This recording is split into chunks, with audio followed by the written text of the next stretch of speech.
Story Perks of Being a Wallflower is about a boy named Charlie who takes what the system tells him to do and turns it around into his own unique view of the world, telling us that we don't always have to follow the exact way that the system tells us to do something. This leads me to the quote, "The significance of man is that he is insignificant and is aware of it." I interpret this to mean that the system isn't always right, and by this, we shouldn't always do what we're supposed to do. We should do what we feel like we're meant to do. And I completely agree with this statement because I believe that one of the most important parts of life is knowing that there are multiple paths to the way that we choose to live and multiple decisions for every choice that we face.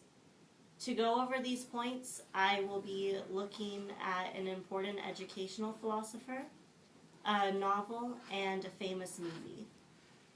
Looking into a man named Sir Ken Robinson who has made huge leaps in the world of education. Sir Ken Robinson has talked at many TED Talks on education and the way that we should stop doing what we're used to, as in the life at the desk, and start going into individualized education. In one specific instance, he describes basically a school teacher who wanted to diagnose a little girl as ADHD. Instead, the doctor who was meant to diagnose her said that she wasn't actually having attention deficit disorder. She was simply not meant for that world of the strict right and wrong. And in doing this, he allowed her to succeed and even become a professional dancer by, instead of putting her in medication, telling her to go to dance school.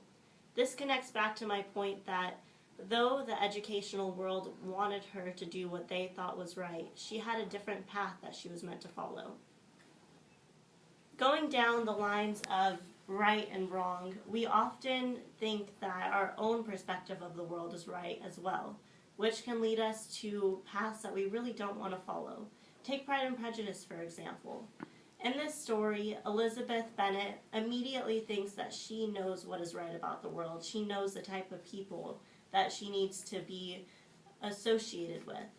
And so when she meets Mr. Darcy, she immediately calls him having too much pride, that he isn't the right sort of man, and she turns down his proposal of marriage.